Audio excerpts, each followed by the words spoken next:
Story time audio ബുക്സിലേക്ക് എല്ലാവർക്കും സ്വാഗതം.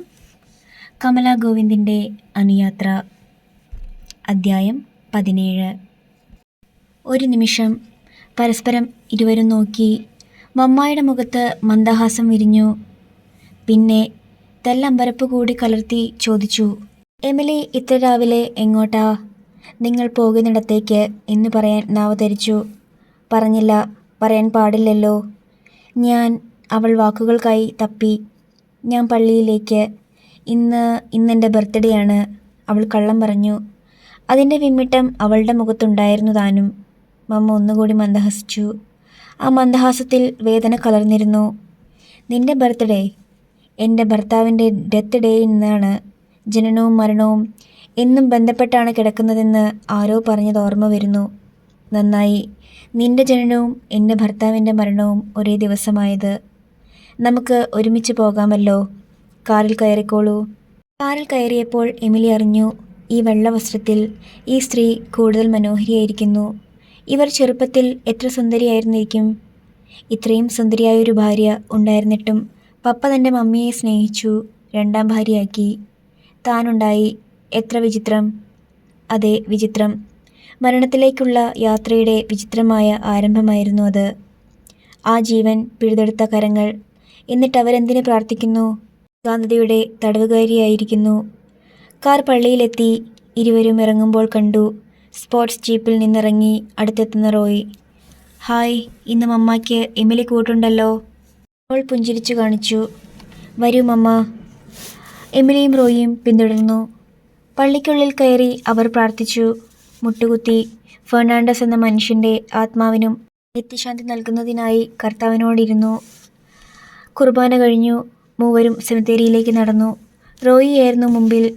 കാറിൽ നിന്നെടുത്ത പൂക്കളുടെ ഒരു ചെണ്ട് മമ്മ കയ്യിൽ വച്ചിരുന്നു. റോയിയുടെ കയ്യിൽ കുറേ പനിനീർ പൂക്കൾ. തൻ്റെ കൈവശം മാത്രം ഇല്ലെന്നവൾ അറിഞ്ഞു. ഗാർഡനിൽ നിന്നും ഇവർ ശേഖരിച്ചതാകണം. താൻ ആ കാര്യം ഓർത്തില്ല. പൂക്കൾ വെച്ച് ഇരുവരും പ്രാർത്ഥിക്കുന്നു. എമിലി പിന്നിൽ നിന്നു. പപ്പ, ഈ മകളുടെ പ്രാർത്ഥനയും കേൾക്കണമേ. എമിലിയുടെ അധരങ്ങൾ മന്ത്രിച്ചു. കണ്ണുകൾ നിറഞ്ഞു. അവരിൽ നിന്നും പപ്പ എന്നെ കാത്തുകൊള്ളണമേ. എൻ്റെ ചുവടുകളൊന്നും പിഴയ്ക്കരുതേ. തിരിച്ചു പോരുമ്പോൾ മമ്മ ചോദിച്ചു, എമിലി ഇതിനു മുമ്പ് ഈ പള്ളിയിൽ വന്നിട്ടുണ്ടോ? നോ, വന്നിട്ടില്ല. ഇനി വരണം, കഴിയുമ്പോഴൊക്കെ. മുള്ളുവേലി കടന്ന് അവർ നീങ്ങിയത് പള്ളിമേടയിലേക്ക്. ലാസറച്ചനെ പരിചയപ്പെടാം. എമിലി ഭയന്നു. അന്ന് തന്നെ കണ്ടു എന്ന കാര്യം ഫാദർ വെളിപ്പെടുത്തിയാൽ താൻ പറഞ്ഞത് കള്ളമാകും. പക്ഷേ എമിലിയുടെ ഭയം അസ്ഥാനത്തായിരുന്നു. വയസ്സായതിനാലോ എമിലിയെ പ്രത്യേകിച്ച് ഓർത്തു വയ്ക്കേണ്ടതില്ലാത്തതിനാലോ ആവാം ലാസറച്ചൻ അവളെ തിരിച്ചറിഞ്ഞില്ല. നരകയറിയ താടിയും തലയും ഇടയ്ക്കിടെ തടവുന്ന സ്വഭാവമുള്ള ലാസറച്ചൻ്റെ കണ്ണുകൾക്ക് നല്ല തിളക്കമുണ്ട്. അതുമാത്രം എമിലി ശ്രദ്ധിച്ചു. അവളെ നോക്കി ഒന്ന് പുഞ്ചിരിക്കുകയും ചെയ്തു. എമിലിയും മമ്മായും കാറിലും റോയി സ്പോർട്സ് ജീപ്പിലും മടങ്ങി. തിരികെ ബംഗ്ലാവിൽ വന്നതും മമ്മ സ്വന്തം മുറിയിലേക്ക് മടങ്ങി. എമിലി ബ്രേക്ക്ഫാസ്റ്റ് കഴിച്ച് ഓഫീസിലേക്കും. അവൾ അത്ഭുതപ്പെട്ടു. ഒന്നിനും ഒരു വ്യത്യാസവുമില്ല. ഇക്കാണായ സ്വത്തുക്കളുടെ ഉടമയുടെ 23ാം ചരമവാർഷികമാണിന്ന്. എങ്ങനെ വേണമെങ്കിലും എത്ര പണം ചെലവഴിച്ചും ഈ ദിനം ആചരിക്കാം. എന്നിട്ടോ ഈ പള്ളിയിൽ പോക്ക്, സെമിത്തേരി സന്ദർശിക്കൽ, കല്ലറയിൽ പൂവയ്ക്കൽ, ഒരു കുർബാന, തീർന്നു. ആചരണം തീർന്നു. ഒരു പക്ഷേ ഇത്ര തന്നെ ചടങ്ങിന് വേണ്ടിയല്ലേ? ലോകരെ ബോധ്യപ്പെടുത്താൻ. ആ മനുഷ്യൻ്റെ ഓർമ്മ പരിപാലിക്കുന്നതിൽ പോലും പിശുക്കുന്നു. പണം നഷ്ടപ്പെടാതെ സൂക്ഷിക്കുന്നു. അന്നു ക്യാബിനിലെത്തിയതും ഇൻ്റർകോം ശ്രദ്ധിച്ചു. Emily, please come. എമിലി MDയുടെ റൂമിലെത്തി. നമ്മുടെ ഫാക്ടറികളും അടുത്ത എസ്റ്റേറ്റുമൊക്കെ സന്ദർശിക്കാൻ പോകാമെന്ന് ഞാൻ പറഞ്ഞിരുന്നില്ലേ? പോകാം, റെഡിയായിക്കോളൂ. ഇന്ന്? യെസ്, ഇപ്പോൾ. എന്താ, ബുദ്ധിമുട്ടാണോ? No sir. എമിലി പുഞ്ചിരിച്ചു. ആദ്യം പോയത് തേയില ഫാക്ടറിയിലേക്ക്. കാഡമം ടീ എക്സ്പോർട്ടിംഗ് ക്വാളിറ്റിയുമുണ്ട്, സാധാരണ ക്വാളിറ്റിയുമുണ്ട്. 30ഓളം തൊഴിലാളികൾ, ഒരു മാനേജർ, ഒരു സൂപ്പർവൈസർ, ഒരു ക്ലർക്ക്, ഒരു പ്യൂൺ. കാപ്പിപ്പൊടി ഫാക്ടറിയുമുണ്ട്. ഏതാണ്ട് അത്രയും തന്നെ. പിടിച്ചു നിൽക്കാൻ വേണ്ടിയുള്ള ഓരോ പ്രസ്ഥാനങ്ങളാണിത്. കുറേ പേർക്ക് തൊഴിലും. പിന്നെ ഹിൽവാലി ടീ, ഹിൽവാലി കോഫി എന്നൊക്കെ പറയുമ്പോൾ പുറത്ത് പേരുമുണ്ട്. അതുകൊണ്ട് നഷ്ടവും ലാഭവും ഞാൻ നോക്കാറില്ല. ഒക്കെ ഓടിച്ചു പോകുന്നു. അതാ സത്യം. ചിരിയോടെയാണ് റോയി പറയുന്നത്. ഒരു ഫാക്ടറിയിൽ നിന്നും അടുത്തയിടത്തേക്ക് പോകുമ്പോഴാണ് എന്തെങ്കിലും പറയുക. ഫാക്ടറിയിൽ ചെല്ലുമ്പോൾ കാണിക്കുന്ന ഗൗരവവും MD പദവിയുടെ തലക്കനവും ഒന്നും ജീപ്പ് ഓടിച്ചു കൊണ്ടിരിക്കുമ്പോഴില്ലെന്നവൾ അറിഞ്ഞു. ജീപ്പ് ഓടിക്കുമ്പോൾ വെറും ഡ്രൈവർ, സരസനായ ഇത്തിരി കുസൃതിക്കാരനായ ഡ്രൈവർ. ഹിൽവാലിയുടെ ഗേറ്റ് കടന്ന് ഹൈറേഞ്ച് റോഡ് വഴി മുകളിലേക്കായിരുന്നു അടുത്ത യാത്ര. ഒരു വശത്ത് അത്യഗാധമായ താഴ്ച, മറുവശത്ത് നോക്കത്തെത്താ ദൂരത്തിൽ മല. സൂര്യൻ ഉച്ചയിൽ കത്തി നിൽക്കുന്ന സമയം. തലപ്പുകളുടെ ഇടയിലൂടെ തീക്ഷ്ണത കുറഞ്ഞ ചൂടേ അനുഭവപ്പെടുന്നുള്ളൂ. സാമാന്യം നല്ല സ്പീഡുള്ളതിനാലാകാം നല്ല കാറ്റും കിട്ടുന്നു. സുഖകരമായ യാത്ര. ജീപ്പ് വഴിവിട്ട് മറ്റു റോഡിലേക്ക് കയറി. മലയുടെ മറ്റൊരു വശം താഴ്വാരം. 1/2 കിലോമീറ്റർ കഴിഞ്ഞപ്പോൾ ബോർഡ് കണ്ടു. ഹിൽവാലി 2 എസ്റ്റേറ്റ്. ഹിൽവാലി 2 ഹിൽവാലിയുടെ 2ാം number estate. ഇവിടെ മുക്കാലും റബ്ബറാണ്. ഹിൽവാലി നമ്പർ 1ൻ്റെ ഏതാണ്ട് പകുതി. 1500 ഏക്കർ വിസ്തീർണം. ഇവിടെ നിന്നും വെട്ടിയെടുക്കുന്ന പാൽ ഇവിടെ തന്നെയുള്ള കയ്യുറ കമ്പനിയിലേക്കും ഷീറ്റാക്കി ക്രീപ്പ് മില്ലിലേക്കും പോകുന്നു. അവിടെ നിന്നും പ്രൊഡക്റ്റാക്കി വെളിയിലേക്കും.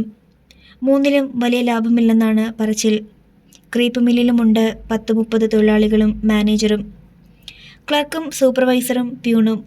അത്രയുമൊക്കെ തന്നെ കയ്യുറ കമ്പനിയിലുമുണ്ട്. വെട്ടുന്ന തൊഴിലാളികൾ തന്നെയുണ്ട് 500-ലധികം. എല്ലാവരും തന്നെ എസ്റ്റേറ്റിൻ്റെ ഓരത്ത് കുടില് കെട്ടിപ്പാർക്കുന്നവർ. ഇവറ്റകളുടെ ആവശ്യങ്ങൾ തീരില്ല, എന്നും പ്രശ്നങ്ങളാണ്. റോയി പറഞ്ഞു. എമിലി ആ എസ്റ്റേറ്റ് നോക്കിക്കാണുകയാണ്. എസ്റ്റേറ്റ് റോഡിലൂടെ ജീപ്പ് മെല്ലെ നീങ്ങുകയാണ്.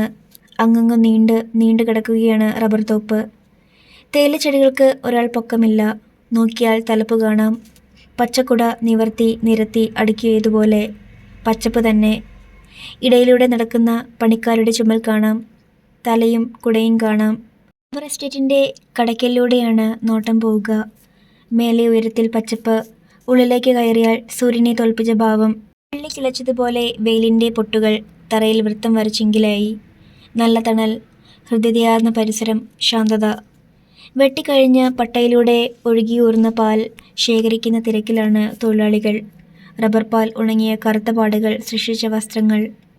ദാരിദ്ര്യവും കഷ്ടപ്പാടും വിളിച്ചോതുന്ന മുഖങ്ങൾ. സ്ത്രീകളും പുരുഷന്മാരും കുട്ടികളുമുണ്ട്. നിക്കർ പോലും ധരിക്കാത്ത കുട്ടികളുമുണ്ട് അവിടെ. കുടുംബസമേതമാണ് പണിക്കെത്തിയിരിക്കുന്നതെന്ന് തോന്നുന്നു. ചുവന്ന ബനിയനും കൈലിയും ധരിച്ച് തലയിൽ ഒരു കെട്ടും കെട്ടി അവർക്കിടയിലൂടെ നടക്കുന്ന ഒരുവനെ ചൂണ്ടി ഡ്രൈവിങ്ങിനിടയിൽ റോയി പറഞ്ഞു. കങ്കാണി രാഘവൻ. ഏതാണ്ട് അയാളാണ് ഇവിടുത്തെ വെട്ടുകാരുടെ കാര്യങ്ങൾ നിയന്ത്രിക്കുന്നത് തന്നെ. മിടുക്കൻ, വിശ്വസ്തൻ. റോയി തുടർന്നു. റബ്ബറാണ് നല്ല ആദായമെന്നും മരിക്കും മുമ്പ് പപ്പ പറയുമായിരുന്നത്രേ. ഈ എസ്റ്റേറ്റിനോട് നോട്ടവും ഉണ്ടായിരുന്നത്രേ. എമിലി റോയിയുടെ മുഖത്തേക്ക് നോക്കി. റോയി തുടർന്നു. പപ്പ മരിച്ച് കുറേ വർഷങ്ങൾക്കു ശേഷം മമ്മ ഇത് വാങ്ങി. പപ്പ ആഗ്രഹിച്ചതുകൊണ്ടാകാം. മമ്മയ്ക്ക് ആ എസ്റ്റേറ്റിനോടേക്കാളും പ്രിയം ഈ എസ്റ്റേറ്റിനോടാണ്. ഇവിടുത്തെ കാര്യം കഴിഞ്ഞേ മറ്റെല്ലാം ചെയ്യൂ. എമിലി മിണ്ടിയില്ല. കുന്നിൻ ചെരുവിലായി തൊഴിലാളികളുടേതാകാം ഒരുപാട് കുടിലുകൾ. മുമ്പോട്ട് ചെല്ലുമ്പോൾ ക്വാർട്ടേഴ്സുകളും ഔട്ട് ഹൗസുകളും കണ്ടു. പിന്നെ ഗാർഡൻ, ഒടുവിൽ ബംഗ്ലാവും. ഹിൽവാലി ബംഗ്ലാവിൻ്റെ അത്ര വലുതല്ല. 2 നില, വിസ്തീർണം കുറവ്. പക്ഷേ ആ വലിയ വീടിനേക്കാൾ എമിലിക്ക് ഒറ്റനോട്ടത്തിൽ ഇഷ്ടപ്പെട്ട ബംഗ്ലാവാണ്. 1 ഏക്കറോളം സ്ഥലത്ത് നീണ്ടു നിറഞ്ഞു കിടക്കുന്ന ബംഗ്ലാവിൻ്റെ അകത്തെ മടുപ്പിക്കുന്ന നിശബ്ദയാകാം ആ വീടിനോട് അകൽച്ച തോന്നാൻ കാരണം. ഇത് പക്ഷേ അങ്ങനെയല്ല. ഏതാണ്ട് ആ ബംഗ്ലാവിൻ്റെ 1/3 വലിപ്പം വരൂ. ഈ ബംഗ്ലാവിൽ ആൾ താമസമില്ലേ? എമിലി ചോദിച്ചു. ഉണ്ടല്ലോ, ഇതാണ് എൻ്റെ വാസസ്ഥലം, റോയി പറഞ്ഞു. ഓ, മമ്മ ആ വീട്ടിൽ, മകൻ ഈ വീട്ടിൽ. 2 പേർക്ക് വേണ്ടി 2 വലിയ ബംഗ്ലാവുകൾ, 2ലും വേണ്ടിലധികം പരിചാരകർ. താൻ അവിടെ വച്ച് റോയി സാറിനെ കാണാതിരുന്നതിൻ്റെ കാരണം ഇതാണല്ലേ? വരൂ, നമുക്കെന്തെങ്കിലും കഴിക്കാം. എമിലിക്ക് വിശക്കുന്നില്ലേ? ഉപ്പ് നിർത്തി പോർച്ചിലേക്ക് ഇറങ്ങിക്കൊണ്ട് റോയി ചോദിച്ചു. ഉണ്ടോന്നോ? വിശന്നു കുടൽ പറയുന്നു, അവൾ ഉള്ളിൽ പറഞ്ഞു. പിന്നെ റോയിക്ക് പിന്നാലെ നടന്നു. വലിയ ഒരു ഡൈനിങ് ഹാൾ കഴിഞ്ഞ് 10 പേർക്കിരിക്കാവുന്ന ടേബിളുള്ള മുറിയിലെത്തി. അകത്തെ സൗകര്യങ്ങളെല്ലാം ആ ബംഗ്ലാവിലേതുപോലെ തന്നെ. ഏതാണ്ട് ലഞ്ച് ടൈം കഴിയാറായിരിക്കുന്നു. എമിലിക്ക് എന്താണ് വേണ്ടത്? റോയി ചോദിച്ചു. ചപ്പാത്തിയും ചില്ലി ചിക്കനുമോ, അതോ മീൽസ് മതിയോ? വിശപ്പ് പോകണം, എന്തായാലും സാരമില്ല. സാർ കഴിക്കുന്ന ആഹാരം തന്നെ ആയിക്കോട്ടെ, എമിലി പറഞ്ഞു. റൂമിലേക്ക് വന്ന വെള്ള പാൻസും വെള്ള ഷർട്ടും ധരിച്ച് മധ്യവയസ്കനോടായി റോയി പറഞ്ഞു.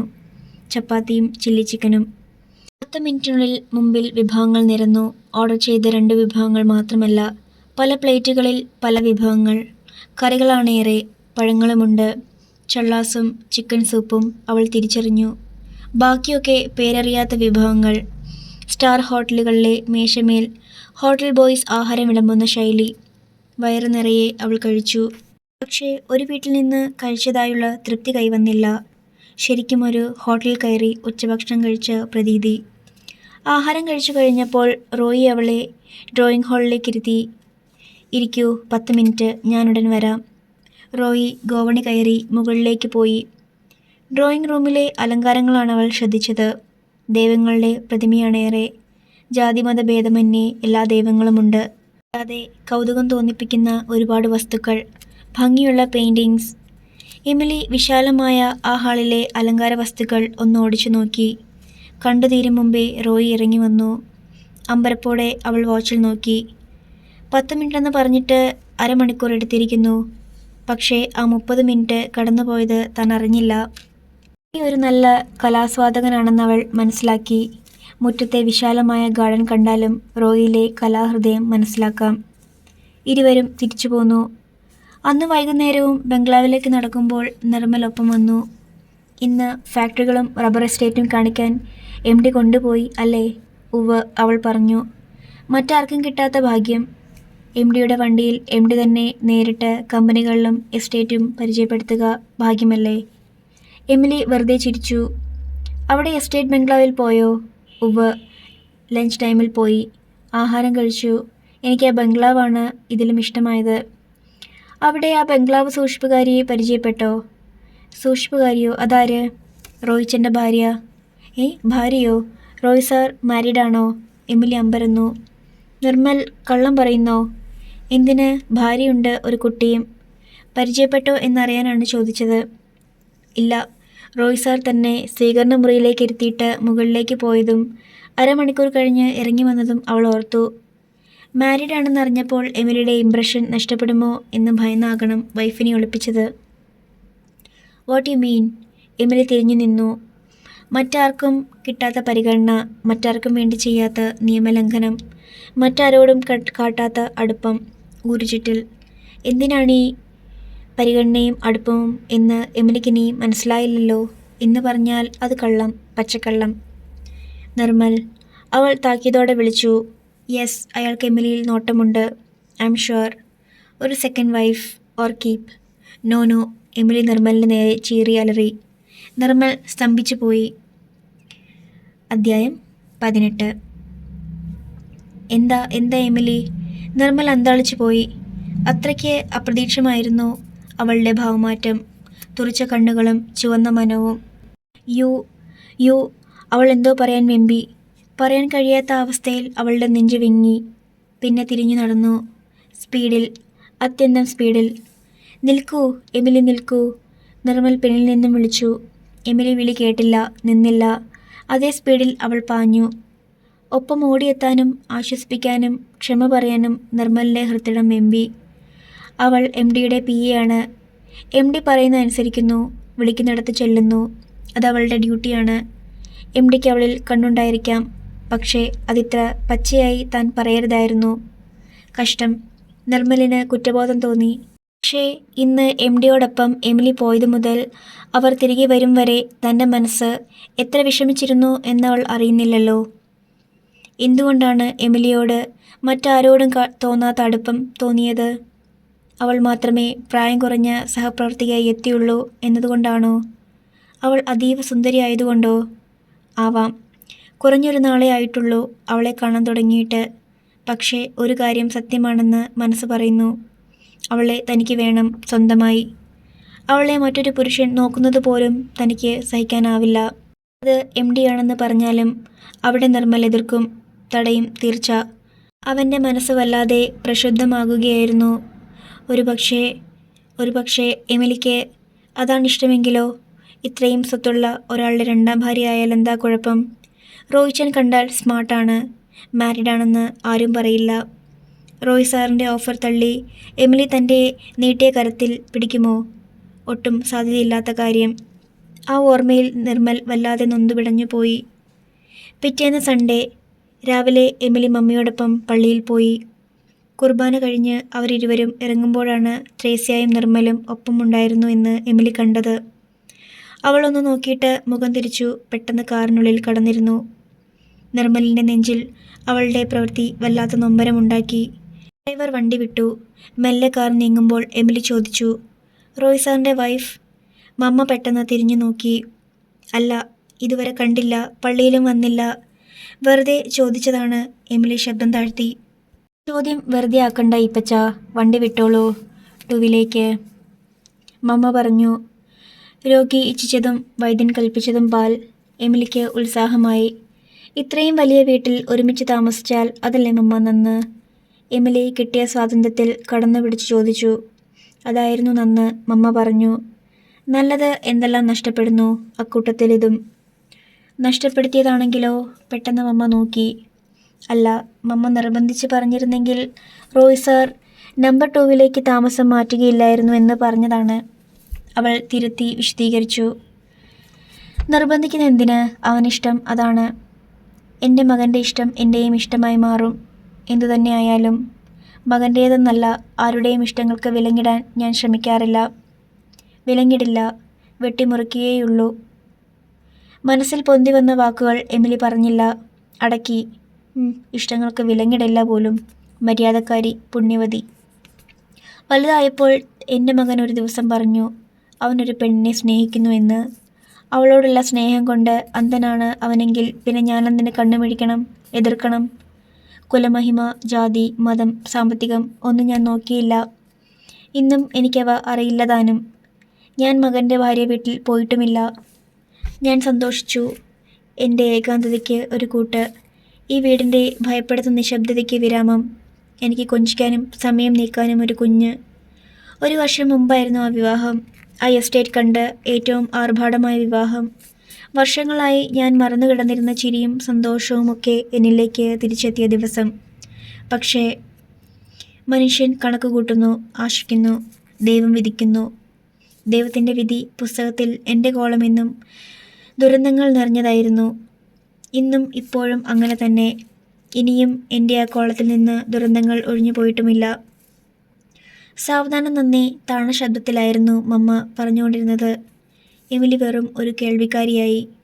ഹേ സ്ത്രീയെ, നിങ്ങളുടെ കോളത്തിലെ ഓരോ ദുരന്തത്തെക്കുറിച്ചുള്ള വിവരണവും എനിക്ക് ആഹ്ലാദം പകരുന്നു എന്നുറക്കെ പറയാനാവുന്നില്ലല്ലോ എന്നവൾ സങ്കടപ്പെടുകയായിരുന്നു. കാർ ഹിൽവാലി 2 കയറി. റബ്ബർ തോട്ടങ്ങൾക്ക് നടുവിലൂടെ ടാറിട്ട റോഡിലൂടെ കാർ ബംഗ്ലാവിൻ്റെ പോർച്ചിൽ വന്നു നിന്നു. കാറിൽ നിന്നിറങ്ങി ബെല്ലടിച്ചു. ഒരു പരിചാരിക വന്നു വാതിൽ തുറന്നു. ഏഞ്ചൽ എവിടെയാണ് മോളി? മോളിൽ ലൈബ്രറിക്ക് മുമ്പിലുണ്ട് മമ്മ, മോളി പറഞ്ഞു. ബ്രേക്ക്ഫാസ്റ്റിനുണ്ടാകും. ശരി മമ്മ. റോയ് എവിടെ? മുകളിലുണ്ടോ? ഇല്ല മമ്മ, റോയ് സാർ രാവിലെ തന്നെ പോയി, ബ്രേക്ക്ഫാസ്റ്റിന് മുമ്പ്. മമ്മ സ്റ്റെയർ കേസിന് നേരെ നടന്നു. എമിലി പിന്നാലെ. ിലെ ഇടനാഴിയിലൂടെ വരാന്തയിലേക്ക്, വരാന്തയിലൂടെ മുന്നോട്ട്. എമിലി അറിഞ്ഞു, ഓരോ ഇഞ്ച് സ്ഥലവും ഏറ്റവും വില കൂടിയ വസ്തുക്കൾ കൊണ്ട് ഏറ്റവും മോടിയായി അലങ്കരിച്ചിരിക്കുന്നു എന്ന്. വരാന്തയിൽ നെടുനീളത്തിൽ കാർപ്പറ്റ്, കാലുകൾക്ക് കുളിർമ നൽകുന്ന പതുപതുത്ത കാർപ്പറ്റ്. വരാന്തയുടെ ഓരോ പില്ലറുകളിലും കൊത്തുപണികൾക്ക് മകുടം ചാർത്തുന്നവയാണ്. ഏഞ്ചൽ മാം ഒരു കലാകാരിയാണ്. വീടലങ്കരിക്കുന്നതിൽ വിദഗ്ധയാണ്. വരാന്തയുടെ അങ്ങേയറ്റത്ത് ചെന്നതും ഇടതുവശത്ത് കണ്ട മുറിയിലേക്ക് മമ്മ കയറി. അതിവിശാലമാണ് മുറി, അതിഭംഗിയായി അലങ്കരിച്ചിരിക്കുന്നതും.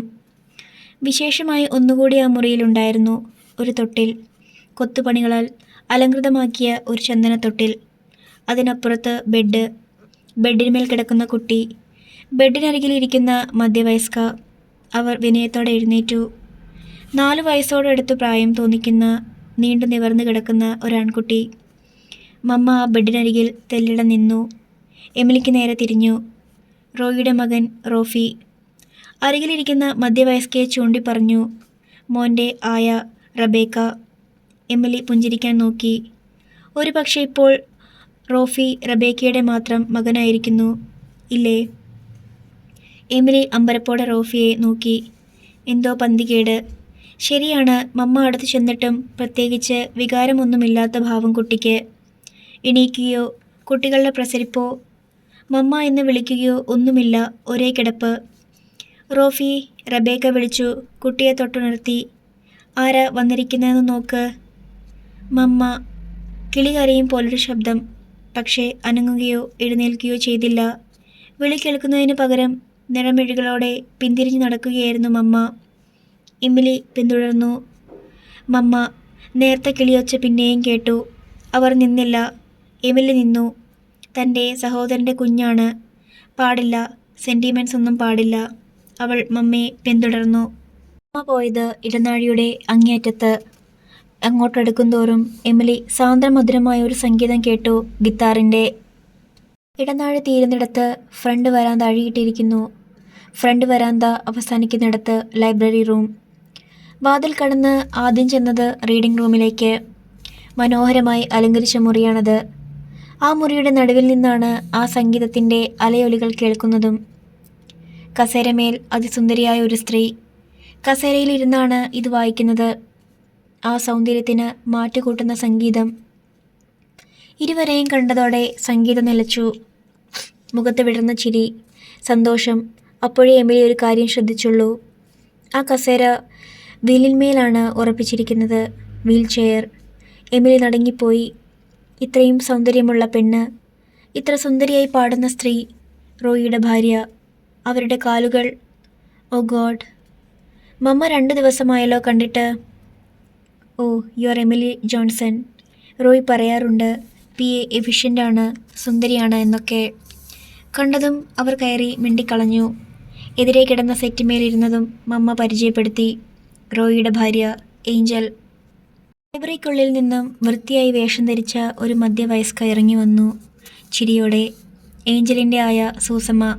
മമ്മ വീണ്ടും പരിചയപ്പെടുത്തി. നല്ലൊരു ലൈബ്രറി ഉണ്ട്.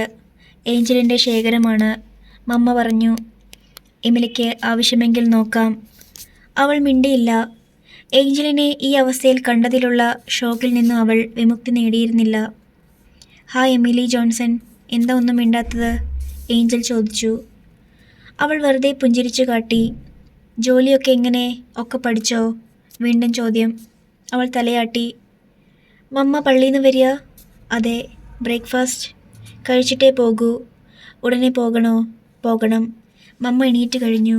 ഒപ്പം എമിലിയും. പോകണ്ടാന്ന് ഞാൻ പറയില്ല. എമിലിൻ്റെ സ്വരത്തിലെ എല്ലാ ഉത്സാഹവും കെട്ടടങ്ങിയിരുന്നു. എമിലി ജോൺസന് സമയം കിട്ടുമ്പോഴൊക്കെ വരാം. എനിക്കൊരു കൂട്ടായല്ലോ. ഇവിടെ നല്ല ബുക്സ് കളക്ഷനുണ്ട്. ഞാൻ വരാം, അവൾ പറഞ്ഞു. ബ്രേക്ക്ഫാസ്റ്റ് കഴിക്കുമ്പോഴും തിരികെ വരുമ്പോഴും എമിലിക്ക് മുമ്പിൽ ആ 2 പേരുമായിരുന്നു. ഏഞ്ചലും റോഫിയും, റോയ് സാറിൻ്റെ ഭാര്യയും മകനും. ഇത്രയും വലിയൊരു ദുരന്തം അനുഭവിക്കുന്ന ആളാണ് റോയ് സാർ എന്ന് ആരും പറയില്ല. ഇങ്ങനെയൊന്ന് പ്രതീക്ഷിച്ചതേയില്ല. അവൻ സ്വയം ഇഷ്ടപ്പെട്ട് ജീവനെപ്പോലെ സ്നേഹിച്ച് ഭാര്യയാക്കിയവളാണ് ഏഞ്ചൽ. 1.5 വർഷം ജീവിച്ചു. അതെ, 1.5 വർഷം. ഇപ്പോൾ എൻ്റെ മകൻ്റെ ജീവിതം മരിച്ചതിന് തുല്യമാണ്. ആ വീട് വെറും ശവക്കോട്ടയാണ്. മമ്മ നെടുവീർപ്പോടെ തുടർന്നു. റോയിയുടെ കാലം കഴിഞ്ഞാൽ ഇക്കാണായ സ്വത്തുക്കൾക്കെല്ലാം ഏക അവകാശിയാണ് റോഫിമോൻ. അവൻ്റെ കിടപ്പ് കണ്ടില്ലേ? മമ്മയുടെ കണ്ണുകൾ തുളുമ്പിയോ? സ്വരം പതറിയോ? ഇവർ ചെയ്ത പാപത്തിൻ്റെ ഫലമാണിതെല്ലാം. മകൻ തകർന്നു. മകൻ്റെ ജീവിതം തകർന്നു. അനന്തര തലമുറ പോലും തകർന്നു. എല്ലാ ദുരന്തങ്ങളും കൺമുന്നിൽ കാണുക എന്നതല്ലേ ഏറ്റവും വലിയ ശിക്ഷ? അതെ. ഇവരോട് പകവയ്ക്കുന്നതെന്തിന്? പ്രതികാരം ചെയ്യുന്നതെന്തിന്? ദൈവം ശിക്ഷിച്ചിരിക്കുന്നു. ദൈവം. എമിലി ദൈവത്തിന് നന്ദി പറയുന്നു. ഇപ്പോൾ എൻ്റെ ഏക ചിന്ത എൻ്റെ മകനെക്കുറിച്ചാണ്. അവൻ മരിച്ച് ജീവിക്കാൻ പാടില്ല. അവൻ ജീവിക്കണം. എല്ലാ ചെറുപ്പക്കാരെ പോലെയും അവന് പുനർജന്മം നൽകണം. ഓ, പുനർവിവാഹത്തിലൂടെ. ഏഞ്ചൽ ജീവിച്ചിരിക്കുന്നതാണ് പ്രശ്നം. എന്നാലും എൻ്റെ മകൻ വിധിയുടെ കളിപ്പാട്ടമാകരുത്. അവനെക്കൊണ്ട് ഒരു പുനർവിവാഹം ചെയ്യിപ്പിക്കാൻ ഏതെങ്കിലും നിയമപദ്ധതികളുണ്ടോ എന്നതാണ് ഇപ്പോഴത്തെ എൻ്റെ ഏക ചിന്ത. എന്താണിവർ പറഞ്ഞു വരുന്നത്? എമിലി അമ്പരന്നു. അധ്യായം 19. പിറ്റേന്ന് വൈകുന്നേരം ബംഗ്ലാവിലേക്കുള്ള പതിവ് നടത്തത്തിനിടയിൽ എമിലി വഴിയോരത്ത് കാത്തുനിന്നു. തേയിലച്ചെടിയുടെ ഇലകൾ വെറുതെ നുള്ളി എറിഞ്ഞുകൊണ്ട്. തെല്ലിട നിന്നപ്പോൾ ഉദ്ദേശിച്ച ആളെത്തി. എന്താ എമിലി നിന്ന് കളഞ്ഞത്? നിർമ്മൽ ചോദിച്ചു. നിർമ്മലിനെ കാത്തു തന്നെ. എന്നെ കാത്ത്? യെസ്, ഞാനും അമ്മയും ഇന്നലെ നമ്പർ 2 എസ്റ്റേറ്റിൽ വീണ്ടും പോയി. ബംഗ്ലാവിലും പോയി. ഏഞ്ചലിനെ കണ്ടു, റോഫിയെയും, എമിലി പറഞ്ഞു. ഞാൻ ഇന്നലെ പറഞ്ഞത്. നിർമ്മൽ പരിങ്കലിലായി. മമ്മ എന്തൊക്കെയോ പറഞ്ഞു. സങ്കടങ്ങൾ ഒന്നും അങ്ങോട്ട് ചോദിക്കാൻ കഴിഞ്ഞില്ല. എമിലി തുടർന്നു. നിർമ്മൽ പറയൂ, അവർക്ക് എന്തു പറ്റിയതാണ്? റോയ് സാറിൻ്റെ വൈഫിനും കുട്ടിക്കും. വിധി. ഈ എസ്റ്റേറ്റിനെ മൊത്തമായി ഏതോ ശാപം ഗ്രസിച്ചിരിക്കുന്നു, നിർമ്മൽ പറഞ്ഞു. ശാപം? തൻ്റെ മമ്മിയുടെ തോരാത്ത കണ്ണുകളും അഗ്നികടാത്ത മനസ്സുമാണ് ശാപത്തിൻ്റെ ഇടുത്തിയായി ഇവിടെ പതിച്ചിരിക്കുന്നതെന്ന് എമിലി ഓർത്തു. നന്നേ ചെറുപ്പത്തിൽ റോയ്ച്ചൻ്റെ പപ്പ മരിച്ചു. മമ്മ വിധവയായി. പിന്നെ അവർ മകനെ വളർത്താൻ വേണ്ടി ജീവിച്ചു. മകനു വേണ്ടി ഈ എസ്റ്റേറ്റുകളും സ്വത്തുക്കളും കാത്തു സൂക്ഷിച്ചു, പെരുപ്പിച്ചു. റോയ്ച്ചന് ഇഷ്ടപ്പെട്ട പെണ്ണിനെ വിവാഹം ചെയ്തു കൊടുത്തു. ആ വിവാഹം തന്നെ ഒരു സംഭവമായിരുന്നു. എത്ര ലക്ഷം രൂപ ചെലവ് ചെയ്ത് നടത്തിയ വിവാഹമെന്നോ.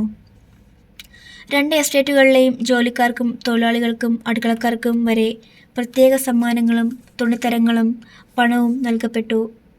ഒരാഴ്ചത്തേക്ക് ഊണും തീനും എല്ലാവർക്കും നൽകി. എത്ര സ്ഥലത്തായിരുന്നു പന്തലെന്നോ.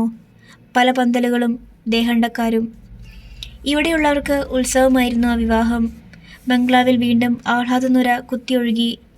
മമ്മയുടെ മുഖത്ത് ഞാൻ ആദ്യമായി ചിരി കണ്ടു. ആ വലിയ വീട്ടിൽ ശബ്ദം കേട്ടു.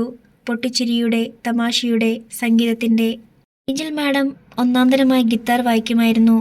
1.5 വർഷം എല്ലാം അസ്തമിച്ചു. നിർമ്മൽ പതിയെ തുടർന്നു. അവൻ്റെ ഒപ്പം തന്നെ നടക്കുകയാണവൾ, എല്ലാം ശ്രദ്ധയോടെ കേട്ടുകൊണ്ട്. റോഫിമാൻ ഉണ്ടായതും ഉത്സവ പ്രതീതിയോടെയാണ്. അന്നും എസ്റ്റേറ്റിൽ സമ്മാനങ്ങളും കൂടുതൽ കൂലിയും വിതരണം ചെയ്യപ്പെട്ടു. മമ്മ ആ കുഞ്ഞിനെ താഴെ വയ്ക്കാതെ കൊണ്ടു നടന്നു, പൊന്നിൽ പൊതിഞ്ഞ്. നിർഭാഗ്യം. വലിയൊരു ദുരന്തമായിരുന്നു ആ സംഭവം.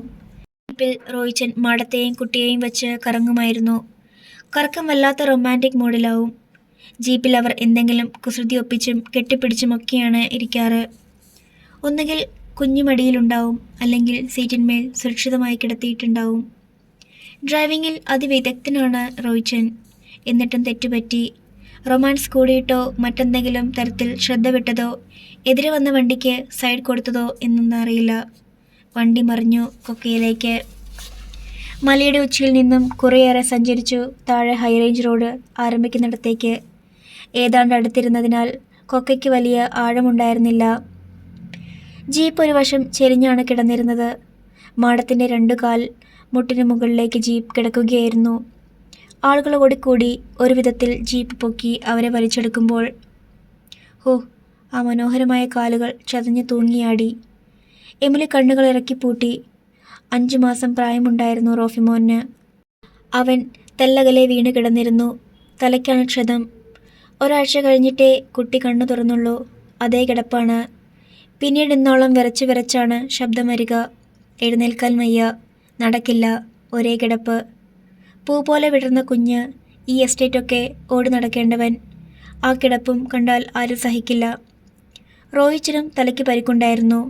ഇടത് കരത്തിന് ഒടിവും. അന്ന് തന്നെ ബോധം വീണു. 1 മാസം ഹോസ്പിറ്റലിൽ കിടക്കേണ്ടതായി വന്നു, അത്രമാത്രം. അന്ന് തകർന്നതാണ് ആ ജീവിതം. വീൽ ചെയറിൽ കഴിയുന്ന ഭാര്യ, അനങ്ങാതെ കിടക്കുന്ന മകൻ. എങ്ങനെ സമാധാനം കിട്ടും? ആ ദുരന്തം നടന്നതിന് ശേഷമാണ് റോയ്ച്ചൻ ഭാര്യയെയും കുഞ്ഞിനെയും കൊണ്ട് നമ്പർ 2 താമസം മാറ്റിയത്. മമ്മ വിലക്കിയിട്ടും റോയ്ച്ചൻ അങ്ങോട്ട് മാറി. വല്ലാത്തൊരു ജീവിതം, വിധി. എല്ലാ സൗകര്യങ്ങളും ഉണ്ടായിട്ട് ദുരന്തത്തിന് നടുവിൽ കണ്ണീരോടെ കഴിയേണ്ടതായി വരിക. ഒന്ന് മന്ദഹസിക്കാനാണ് എമിലിക്ക് തോന്നിയത്. മന്ദഹസിക്കുകയും ചെയ്തു. പക്ഷേ നിർമ്മൽ അത് കണ്ടില്ല. റോയ്ച്ചൻ സ്മാർട്ടാണ്, പ്രായവും തീരെ കുറവ്. അദ്ദേഹത്തെ പോലൊരാൾ എത്ര നാളാ കാലില്ലാത്ത ഭാര്യയെ നോക്കി കഴിയുക? കാലില്ലെങ്കിൽ എന്താ, അവർ സ്ത്രീയല്ലേ, അങ്ങേരുടെ ഭാര്യയല്ലേ, കുഞ്ഞിൻ്റെ അമ്മയല്ലേ. നോക്കി നോക്കി എന്ന് പറഞ്ഞത് പിന്നെന്താ? എമിലി കടുപ്പിച്ച് ചോദിച്ചു. ആ അപകടത്തിൽ ആ സ്ത്രീയുടെ കാലുകൾ മുറിച്ചു മാറ്റുക മാത്രമല്ല എമിലി ചെയ്തത്. അവരുടെ ഹൃദയവും തകരാറിലാണ്. ബ്ലഡ് പമ്പ് ചെയ്യുന്ന വാൽവിനാണ് തകരാറ്. ചിലപ്പോഴൊക്കെ അവർക്ക് അസുഖം കൂടാറുണ്ട്. ഡോക്ടർ അവിടെ സ്ഥിരമായി പോകുന്നുണ്ട്. എമിലിക്ക് ഒന്നുകൂടി ചിരിക്കണമെന്ന് തോന്നി, പക്ഷേ ചിരിച്ചില്ല. റോയിച്ചനെ കൊണ്ട് ഒരു പുനർവിവാഹം ചെയ്യിപ്പിക്കാനാണിപ്പോൾ മമ്മയുടെ ശ്രമം. ഇപ്പോൾ അങ്ങനെയൊരു ചിന്ത ഉണ്ടായിട്ടുണ്ടായിരിക്കണം. ഭാര്യ ജീവിച്ചിരിക്കുമ്പോഴോ? പെൻഷൻ വാങ്ങാം എമിലി. മാഡത്തിൻ്റെ മെഡിക്കൽ റിപ്പോർട്ടുകൾ കാണിച്ചാൽ മാറിയ സാഹചര്യത്തിൽ അനുവാദം കിട്ടുമെന്നാണ് എൻ്റെ പക്ഷം. മമ്മ അതിനാണ് ശ്രമിക്കുന്നത്. ഓ, ഒരു പക്ഷേ എമിലിയാണ് അവരുടെ പ്രചോദനം. നിർമ്മലിൻ്റെ സ്വരം താണു. എമിലി ഇവിടെ എത്തിയതിനു ശേഷം റോയിച്ചനും മമ്മായ്ക്കും മാറ്റങ്ങളുണ്ട്, ഒരുപാട് മാറ്റങ്ങൾ. ഇരുവരും എമിലിയോട് വല്ലാത്ത താല്പര്യം കാണിക്കുന്നു. ഒരു PAക്ക് നൽകുന്ന പരിഗണനയേക്കാൾ ബംഗ്ലാവിലെ ഒരംഗമെന്ന നിലയിലേക്ക് തന്നെയാണ് എമിലിയോടുള്ള അടുപ്പവും സ്വാതന്ത്ര്യവും നീങ്ങുന്നത് എന്നതാണ് സത്യം. എമിലിക്ക് മനസ്സിലായില്ലെന്നുണ്ടോ? അവൾ നിന്നു, തിരിഞ്ഞു നോക്കി. കാരണം നിർമ്മലിൻ്റെ സ്വരം ഒടുവിലായപ്പോൾ വല്ലാതെ താഴ്ന്നു പോയിരുന്നു. നേരിയ പതർച്ചയും ഉണ്ടായിരുന്നു. നിർമ്മൽ, അവൾ വിളിച്ചു. നിങ്ങൾ എന്താണ് പറയുന്നത്? എനിക്ക് മനസ്സിലാകുന്നില്ല, സത്യമായും മനസ്സിലാകുന്നില്ല. കൊച്ചുകുട്ടിയാണോ? ചിലപ്പോഴൊക്കെ. തമാശ പറയുകയാണോ? നിർമ്മൽ, റോയിച്ചൻ മനസ്സ് വെച്ചാൽ, മമ്മ ആവശ്യപ്പെട്ടാൽ ഇപ്പോഴും ലക്ഷപ്രഭുക്കൾ പെൺമക്കളായി ചാടി വീഴും. പക്ഷേ കുറി വീണ്ടിരിക്കുന്നത് എമിലിക്കാണ്. ആര് പറഞ്ഞു? ആരാണ് പറയേണ്ടത്? ആർക്കാണ് അറിഞ്ഞുകൂടാത്തത്? ഓഫീസുകളിലും ബംഗ്ലാവിലും എന്തിന് തൊഴിലാളികൾക്കിടയിൽ പോലും ഇതാണ് സംസാരം. അതറിയൂ എമിലിക്ക്? അവൾ ശബ്ദയായി നിന്നു.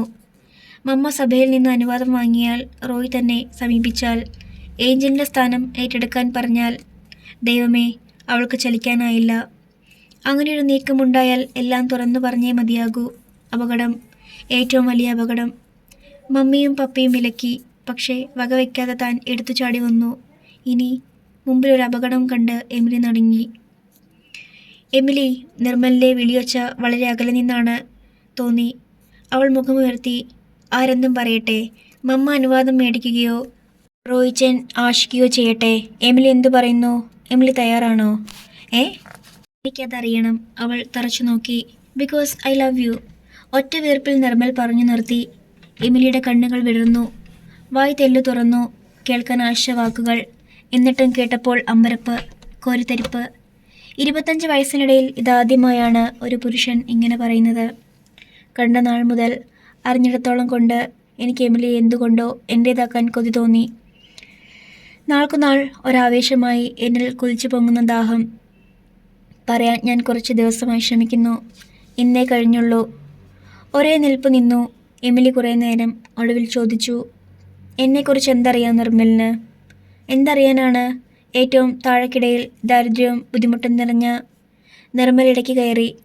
ഏറ്റവും കുറഞ്ഞ പക്ഷം സ്വന്തം പപ്പയും മമ്മിയും ഉണ്ടല്ലോ എമിലിക്ക്. അതുതന്നെ വലിയ യോഗ്യത. സ്വന്തമായി ഒരപ്പനെക്കുറിച്ച് ഓർമ്മിക്കാൻ പോലും യോഗ്യതയില്ലാത്തവനാണ് താൻ. സ്വന്തമായി ഒരപ്പൻ? എമിലി വിളറിപ്പോയി. അപ്പനില്ലെങ്കിൽ ഇല്ലാത്തതാണ് നന്ന്. മരിച്ചെങ്കിൽ അങ്ങനെ തന്നെ കഴിയുന്നതാണ് നന്ന്. അപ്പനല്ലാത്ത ഒരാളെ അപ്പനായി കരുതി ജീവന തുല്യം സ്നേഹിക്കുക. പെട്ടെന്നൊരു ദിവസം അപ്പനല്ല എന്നറിയുക. തൻ്റെ ഉള്ളിലൂറിയിടുന്ന തിക്തവേദനയുടെ കൊടുങ്കാറ്റ് ആർക്കും അറിയില്ല, ആർക്കും. എമിലിക്ക് ഞാൻ പറഞ്ഞത് മനസ്സിലായോ? നിർമ്മലിൻ്റെ സ്വരം. അവൾ നെടുവീർപ്പിട്ടു. ഞാനും റോയിച്ചനും തമ്മിൽ ഒരുപാട് അന്തരമുണ്ട്. ശരിയാണ്, വളരെ ശരിയാണ്. എമിലി പതിയെ ശരിവെച്ചു. റോയിച്ചൻ കോടീശ്വരൻ, ഞാൻ ഇവിടുത്തെ വെറുമൊരു ജോലിക്കാരൻ. ഞങ്ങളിരുവരും എമിലിക്ക് മുമ്പിൽ നിന്ന് കൈനീട്ടിയാൽ. നിർമ്മലിൻ്റെ സ്വരത്തിൽ ദയനീയത, നോട്ടത്തിലും ദയനീയത. കൈനീട്ടിയാൽ? പറയൂ എമിലി, ആരുടെ കൈപിടിക്കും? ഒടുങ്ങാത്ത പണത്തിന് മീതെയോ അതോ ഒടുങ്ങാത്ത സ്നേഹത്തിന് മീതെയോ? എമിലി വെറുതെ ചിരിച്ചു. തെല്ല സ്പീഡിൽ മുമ്പോട്ട് നടന്നു. എമിലി പ്ലീസ്, എന്നെ നീ തീ തീറ്റിക്കാതെ പറഞ്ഞിട്ട് പോകൂ. കൈകൾ നീട്ടി നോക്ക്, അപ്പോഴേ എനിക്ക് തീരുമാനിക്കാനാവൂ ആരുടെ കൈ പിടിക്കണമെന്ന്. അവൾ ഉറക്കെ പറഞ്ഞിട്ട് വീണ്ടും നടന്നു, സ്പീഡിൽ തന്നെ. 2 ആഴ്ചയ്ക്ക് ശേഷം എമിലി ടെറസിലായിരുന്നു. ടെറസിൽ കസേരകളും ഊഞ്ഞാൽ സെറ്റുകളുമുണ്ട്. ഒരു കസേരയിലിരുന്നവൾ പുസ്തകം വായിക്കുകയായിരുന്നു. വൈകുന്നേരം. അപ്പോഴാണ് മമ്മ കടന്നു ചെന്നത്. എമിലി എഴുന്നേറ്റു. നിന്നെ ഞാൻ താഴെ അന്വേഷിച്ചു. ലക്ഷ്മിയാണ് പറഞ്ഞത് നീ ഇവിടെയുണ്ടെന്ന്. മമ്മ പറഞ്ഞു. എന്തിനാണ് മമ്മ? ഒരു ക്ഷണക്കത്ത് തരാനാണ്, നിനക്കും നിന്റെ കുടുംബത്തിനും. മമ്മ ഒരു കവർ വച്ചു നീട്ടി. എമിലി അത് വാങ്ങി തുറന്നു. എന്തിന് ഒരു കത്തും ഔപചാരികതയും? മമ്മ പറഞ്ഞാൽ മതിയല്ലോ. മമ്മ വെറുതെ ചിരിച്ചു. എമിലി ആ കവർ തുറന്ന് അതിനുള്ളിലിരുന്ന് നോട്ടീസ് എടുത്തു. നോട്ടീസിൽ ഒരു ഫോട്ടോ. റോയ് സാറല്ല. പെട്ടെന്നവൾ നോട്ടീസിലെ അക്ഷരങ്ങളിലേക്ക് ശ്രദ്ധിച്ചു. Late mister Fernandes, owner of the hill valley estate, celebrating 55th birthday. 55ാം പിറന്നാൾ ഫെർണാണ്ടസിൻ്റെ. തൻ്റെ പപ്പിയുടെ ഫോട്ടോ. അവൾ ആർത്തിയോടെ നോട്ടീസിലേക്ക് നോക്കി. അടുത്ത അധ്യായം നാളെ.